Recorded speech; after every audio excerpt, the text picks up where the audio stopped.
क्या कभी आपने सोचा है कि जब हम भारत की प्राचीन परंपरा अवतारों की चर्चा करते हैं तब सबसे पहले यही प्रश्न उठता है कि क्या यह सब वास्तविक घटनाएं थीं या केवल प्रतीकात्मक कथाएं।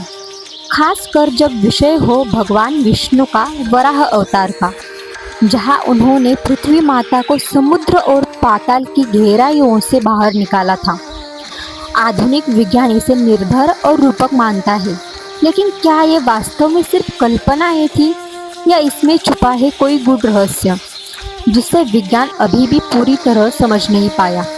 इस प्रश्न के साथ हमारी खोज अब आगे बढ़ती है। वराह अवतार का उल्लेख केवल पुराणों तक नहीं बल्कि ऋग्वेद और वैदिक सूत्रों में भी मिलता है। वहाँ इसे ब्रह्मांडीय का संतुलन बताया गया है। यही वो बिंदु है जहाँ विज्ञान और आध्यात्मिक आमने सामने होते हैं। लेकिन इससे पहले हमें यह जानना होगा कि वराह अवतार की आवश्यकता क्यों पड़ी। कहानी जुड़ी है असुर हिरण्याक्ष से, जो ऋषि कश्यप और आदित्य के पुत्र थे। उन्होंने तपस्या से वरदान पाया और अजय बन गए। अहंकार में वो देवताओं से लड़ने लगे और धरती माता को पाताल में डुबा दिया। धरती जो जीवन की जननी है, यदि अपने स्थान से हट जाए तो क्या होगा। आज बुद्धिमान वैज्ञानिक भी कहते हैं कि पृथ्वी के ध्रुवीय अक्ष का सबसे छोटा झुकाव भी सृष्टि के संतुलन को बिगाड़ सकता है। देवता असहाय हुए और ब्रह्मांडीय व्यवस्था डूबने का भय उन्हें घेरने लगा। तब सभी ने मिलकर भगवान विष्णु से प्रार्थना की वे इस निकट को दूर करें। तभी विष्णु के नासिक से एक छोटा सा वराह शावक प्रकट हुआ। कुछ ग्रंथों में इस अवतार को विष्णु की नासिक से प्रकट बताया गया है, जबकि कुछ में ब्रह्मा जी के नासिक से। ये दर्शाता है कि जब धरती संकट में होती है तब दिव्यता का स्वरूप अवश्य प्रकट होता है। पल भर में वो वराह शावक बड़ा स्वरूप धारण कर लेता है। उसका शरीर पर्वत के समान विशाल, नेत्र सुई के समान प्रबलित और गर्जना इतनी प्रचंड कि तीनों लोकों में कांप उठते हैं। भगवान विष्णु अपने तीसरे अवतार वराह रूप में, लेकिन सवाल उठता है कि वराह रूप ही क्यों। शास्त्र कहते हैं कि वराह अर्थात सुअर वो जीव है जो गंदगी और अंधकार में भी छुपा हुआ है, वस्तु को खोज निकालता है। विष्णु को भी पाताल की गहराइयों में से जाकर धरती की खोज करनी थी। यह संदेश भी देता है कि जो हमें साधारण लगता है वही कभी कभार सबसे दिव्य कार्य करता है।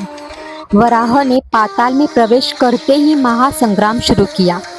हिरण्याक्ष जो अंधकार में लिप्त था, वराह का मजाक उड़ाने लगा, लेकिन वराह का उद्देश्य केवल युद्ध नहीं बल्कि धर्म और अधर्म का अंतिम संघर्ष।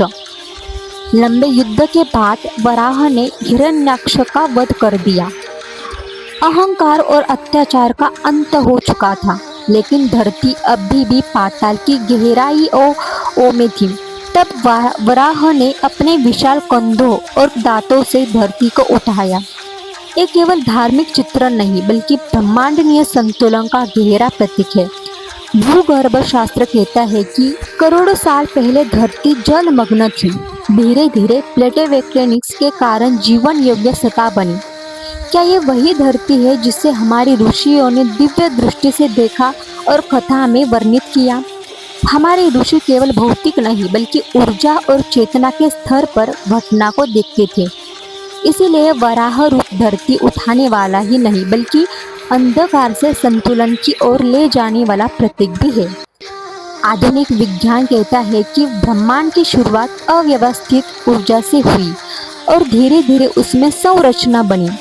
बिग बैंग थ्योरी इस बात की पूरी पुष्टि करती है कि क्या यह संयोग है या हमारे शास्त्रों के दिव्य अनुभव का ये वैज्ञानिक रूपांतर। वराह अवतार केवल धरती को ऊपर उठाने की कथा नहीं बल्कि चेतना को भी अज्ञान से ऊपर उठाने का प्रतीक भी है।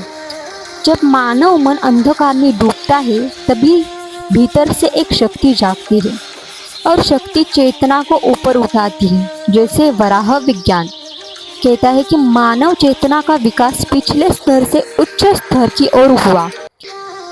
शास्त्र भी यह बात अपनी दिव्य भाषा में कहते हैं, हिरण्याक्ष का वध केवल एक असुर का अंत नहीं बल्कि व्यवस्था की विजय है। लेकिन विज्ञान इसे पूरी तरह स्वीकार नहीं करता।